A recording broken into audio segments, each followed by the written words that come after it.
It's the Kyle Heimann Show on Redeemer Radio. It looks like for me as a mom, running after Jesus looks like doing all the things I have to do in the day with my kids and doing it with Jesus right along with me. Yeah. It's time for Catholic Games, the show that helps you learn something about the faith while having some fun. And now, here's your host, me. Welcome to Catholic Games. I'm Kyle Heimann, here with Megan Swaim. Hello. In person. In person. It's been a long time since I've actually seen you in person. I think it's been several years. Yeah. I've been floating around the U.S. And it's good to have you back in your old stomping grounds. Yeah. It's good to be here. So, Megan, you do so many different things with CatholicMom.com, with Catholic Sprouts. Which is your favorite of those two? Catholic Sprouts. I do. I mean, I like the writing part of Catholic Mom. I like writing every month, but I really love editing and managing content the most. Really? Yeah. That sounds horrible. No. It's like ideas are puzzles, and what's the best way to put it together that reaches the heart, or what makes the most sense. It's very strategic. So you look at a piece of writing like a puzzle, and when you edit it, you're sort of refining it and putting it together, moving pieces around so you get a clearer picture. I love it. I really do. Well, good. I want to talk about what's coming up, what you guys are producing. People can check it out, websites, all that. Before we do that, I have a game. Okay. This is a game that I'm calling Saint Golf. Saint Golf. Yes. Okay. So what we're going to do, we're going to play 9 holes. Okay. Wait, is this about the game golf? No. Okay, good. No, it's golf rules. Okay. But it's about saints. Okay. So each hole is a par 4, I think. Okay. I haven't really tested it out. I don't know how they determine pars. Do you just like play it and see how many you get and say, the average person's probably a little better than me and knock it down? I don't know. So I'm saying it's probably about a par 4. So if you do better than 4, you're doing well. Okay. You shouldn't get a hole in one. That's not very common. No, I don't think I've ever had a hole in one, okay. Even in like mini golf. So I don't expect that. That's funny. Mini golf is like the same par as like regular golf. All right. So the clues are organized kind of hardest, and they get easier as they go. Okay. We'll see how we do. All Ready? Right. Yes. All right. Let's go. This saint had 3 children that survived infancy. I guess I should say only 3. There's a lot that had more than 3. Okay, well, I know it can't be Zoe Martin because she had many more. More than that. I don't know many. Do you know how many? I think, I could count them up on my 5. She had 5 girls. I'm just going to have to take a stab. Yep. Hole in one is rare. Okay. Gianna Brettamola. No. Okay. Born in 332. Okay, definitely not Gianna. 332. Okay. Saint Monica. That is correct. Oh, it is? Wow. Okay. Yes. All right. Her husband committed adultery. Yeah. Early African saint. And one of her sons was named Augustine. It would have been the 5th clue. All right. Hole 2. Okay. Oh, wait. I got to write these down. Oh, so I get... That's 2. 2 points. Okay. That's under 2 par. strokes. Yep. I'll take it. Yeah, that was good. What do you call that when you're one under par? Isn't it I don't know. It's like a bird or a bogey or something. I know some of the terms. I don't know what they mean. I've been golfing 3 times in my life. That's 2 more times than me. This saint has many alternate names. I mean, like many. Many. Okay. Maybe that was too much of a clue. Mary, the Mother of God? Oh, are you kidding me? Well, she does. Yes. Oh, I got a hole in one. Okay, that one was a little easy, though. I shouldn't have said many. Yeah. I shouldn't have. I was born Jewish, recognized by Islam as a person of honor. Oh, I didn't know that. One of the few people mentioned to be present at the crucifixion. Yeah. See, they're getting a little bit easier. Yeah. Mentioned by name 12 times in the Gospel of Luke, all of which were in the infancy narrative. Luke chapters 1 and 2. Man, you are starting off great here. This is That's good. It helps I have a daughter named Mary. Yeah. So we know a little bit about that one. All right. Third hole. Born in 1922. Okay.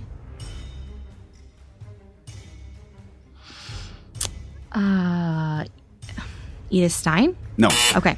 Italian. Oh. Was Edith Stein German? I should know, but I don't know. Okay, Italian 1920 what? 1922. 1922. Does that make a difference if it was like 21 versus 29? Absolutely. 1920, what was it? To go back to the catalog, a very specific year in my brain. No, I don't know. I have no idea. The 10th of 13 children. Oh, it's not getting any easier. So she's modern-ish. I'm going to pick an Italian name. Antonia. No. Okay. Pediatrician. Oh, Gianna Beretta-Mola. That is correct. I should have gone back to my original All right, so guess 4. before. Yeah. I'm making the tally marks. Pediatrician refused both an abortion and a hysterectomy while pregnant with the 4th child. Yeah. St. Gianna Mola. All right. Born in Gondolane. I have no idea how to pronounce it.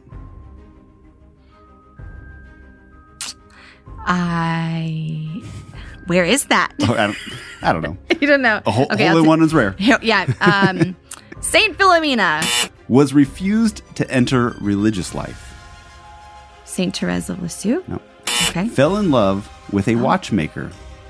Oh, Zelly Martin. That is correct. 4 of 9 children died in infancy for her. Died of breast cancer and a lace maker by trade. Mm-hmm. All right. The child of separated parents. Interesting. Mm-hmm. Blessed Carlo Acutis. No. Okay. Oh, very, very trendy. Very, Yes. very recent. Okay. At the age of 3, this saint's mother dies. So her parents separated, and then her mom dies. And then her mom dies. I'm Saint Philomena. That's going to be my guess when I don't know anyone. The saint died at age 46. It's a par 4, not a par 3. Yeah. Saint Teresa of Avila. No. Okay.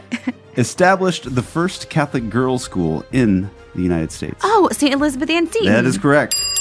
So that's a 4. 1, 2, 3. Wow, I'm learning a lot about her. Also, she was the first person born in what would become the United States to be canonized a saint. Yeah, and when we lived in Maryland, we lived just right down the road from where she was. So She was technically born before it was the United States. yeah. Just by a few years. I should learn more about her. She is a lovely woman. Yeah. All right. This is a 3rd century saint. Okay. Saint Agnes of Rome. No. Okay. Said to have died at the age of 22. Saint Cecilia. No. Okay. One of the saints mentioned in the canon of the Mass. Saint Anastasia. No. Oh. Often mentioned along with Saint Felicity. Perpetua. That's correct. Her feast is March 7th. There's a good list of women in the Roman canon. All of our daughters are named after women in the Roman canon. Is that a criteria? Or is that by happenstance? No, it's a little bit of both. It's Okay. if there happens to be a great name that we both really like that's in the Roman canon, then we're going to go for it. It gives us good options. Certainly a saint, but we aren't certain of the name. Saint Philomena. No. I think that's true about her, though. Really? Yeah, I think she has a couple of different names. Okay. I could be making that up. Also mentioned in the Quran, Oh, but not by name. interesting. Saint Anne? Yes. Oh. Well, I figured Very since nice. you said Mary was, Yeah. maybe her mother was. Yeah. Okay. So this person isn't in the Bible, but is in Gospels that weren't included in the Bible. Okay. So they aren't necessarily trustworthy as far as her name. Yeah. So the other clue was, I would say, the most important grandmother in the history of the world. Yeah. I would agree with that. And then husband is Joachim. Again, I don't know how certain we are of his name. I don't know either, but I like to call him Joachim. Yeah. All right. Takes naming people seriously. Oh, well. It's not me. Not a saint yet, but I do. Takes naming people seriously. So it would probably be a mom. Saint Helen. No. Has a child at an old age. Saint Elizabeth. Yes. Wow. Hole in two. She has a relative saint that stayed with her for about 3 months and then returned home. Yeah. This saint is related to at least one of the previously mentioned saints. Husband is Zechariah. Mm-hmm. Or Zacharias. I think Zechariah. I see both. With an E. Is that Zechariah? That's what the canticle is in the liturgy of the hours. It's the canticle of Zechariah. But many of these saints that we've talked about today have multiple names. So maybe he's one of them. It probably has to do with, like, if you Greek version or whatever. Is it John or Juan? Or... Yeah. All right. Became known for works of charity. Mother Teresa? No. This is your last hole. Okay. My last. And this one might be the most difficult. Okay. I didn't get a hole in one this time. A third order Franciscan.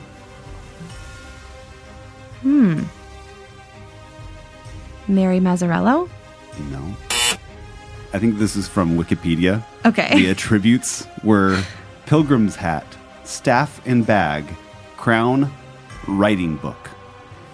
I think these are just things that you see in images of. Can you say them again? Pilgrim's hat. Okay. Staff and bag, crown, writing book. Third order Franciscan. St. Catherine of Siena? No. No. That would make sense. No, because she was a Dominican. Number 4. At the age of 14, she married Ulf Gudmarsson of the family of Ulvasa, Lord of Narke. I'm sure I pronounced all of those incorrectly. Elizabeth of Hungary? No. No. This is your fifth. This is my last one. Okay. Founder of the Brigittines nuns and monks after the death of her husband of 20 years. So could it be Bridget? Yes. Or St. Bridget of Sweden. Oh, okay. 1, 2, 3, 4, 5. So 10. I don't really know my difference between German and Sweden, so I was 27. Okay. For 9 holes. Okay. Is that good in golf? That's a par 3, right? That's 3 per hole. 3 times 9 is 27. It was a par 4. So yeah. I'm good at golf. You're way under par. Yeah, I can't wait to go home and tell my husband that I'm really good at golf now. All right. Here is the challenge question. Okay. What do all of these saints have in common? Well, they were all women. Mm-hmm. And they all loved Jesus. Mm-hmm. Were they all moms? Yes. All moms. All moms. So this was technically Mother Saint golf. Yeah. See, you can become a saint. Yeah. As a mom. Yeah. Might not feel like it some days, but you can. And so much of your ministry, besides being a mother to your children, and that being a huge role that you play, is helping other people to be good mothers. Yeah. And fathers. Yeah. Parents. Yeah. With CatholicMom.com, you're always writing articles for them. And then Catholic Sprouts is a great resource for parents. Yeah. I had a friend tell me once that the image of like getting your children to heaven didn't really help her as much as the image of get yourself to heaven in such a way that all of your children will want to run after you. And that, you know, the most important thing that you can do as a mom is to give your children a beautiful witness and to focus on that while you're also rearing them, not to let your own spiritual needs, your own prayer life, any of those things like fall to the side as you form your kids, but to really run after Jesus in such a way that they can't help but run after him with you. And I thought that was like just gold. And so I try to keep that image in mind in my own life, but also when working with other moms. Which I get that. And I think that's good. A good reminder. But also, like, we can't do that. I'm almost imagining like this really holy person that just ignores their kids. Oh, no. Yeah, well, you can't do that. But I mean, like, you could do that if you were just, I'm just going to read my Bible and kids, you figure out something to do. Yeah, maybe my kids are just so loud that I can't imagine them ever allowing their needs to be ignored. In some ways, I feel like that's the hard thing about being a parent is you have to spend so much time on your kids, educating, taking care of them, changing diapers, whatever. Like you don't have the time to dedicate to your faith like you did when you were single. Yeah, that's true. That's like definitely true. You can't have the prayer life and the reading life and, going to adoration or daily mass or whatever. Like you don't have the flexibility that you had when you were single or didn't have kids. Oh yeah, for sure. That's true because it looks different. Yeah. It doesn't look the same as running after Jesus when you have time and sleep and personal space. Right. But I mean, I think there's more opportunities to sanctify the day now that I'm a mom than I ever had before because penance sort of follows me wherever I go. Yeah. And so, running after Jesus sometimes— That's the name of which of your children? All three. Running after Jesus looks like practicing patience. It looks like finding quiet when I can. It looks like offering a lot of things up, abandoning my own desires. It looks different, but that's what it looks like for me as a mom. Running after Jesus looks like doing all the things I have to do in the day with my kids and doing it with Jesus right along with me. Yeah. And yeah. So what are some resources to direct people to from some of the projects that you've been working on? So you can find all the things that Catholic Sprouts is doing, the daily podcast for kids, the family resources. We have some different devotionals and prayer materials and studies for families to do together, including one that's coming out this coming Advent, which is an Advent devotional where you pray the Psalms every day and follow along the path of Mary and Joseph on the Nativity Trail. Oh. It's a little bit different from It's to the do with Jesse kids? tree. Yeah, it's to do as a whole family together. And it's really for all ages. So you could do it with older kids. You could do it with little kids. If you have a bunch of kids, you could do it with everyone together. So that's coming out in a couple of weeks, an Advent devotional. But you can find really everything that we're doing at CatholicSprouts.com. Okay. And there's a podcast? Yeah, too? There's a daily podcast for kids. It's just about 5 to 10 minutes each day, a theme for each week, but it's phenomenal. So I hope you listen on. Yeah. And then didn't you have something on Catholic Mom about Halloween? Yes. So I have an article that just came out about what our family is doing for Halloween this year. We figured since everything is kind of different this year, no matter what, it's going to be different. Let's just do something completely different this year. So this is going to be the first year that our family does saints for Halloween and really goes all in on celebrating the Feast of All Saints on 2 days, the vigil and the day itself. So my daughter, who wanted to be Rapunzel so badly, is going to be Saint Barbara, who has a lot of similarities to Rapunzel. So she's going to be wearing a beautiful purple dress with long flowing blonde hair and carrying a bolt of lightning. All right. And maybe a cannonball if we can fashion one. Patron saint of thunderstorms and fireworks. Yeah, and artillery. Artillery, yes. She was a big fan of that one. Do you get dressed up too? Sometimes. It depends on how much time I have after I make all the kid costumes to fashion something for myself. But we'll see. All right. So people can check that out, CatholicMom.com? Yeah. All right. Thank you so much, Megan Swaim. This has been a lot of fun. Been a lot of fun. If you have any suggestions, comments, or words of affirmation, shoot us an email, show@KyleHeimann.com. And until next time, remember to leave room for the Holy Spirit.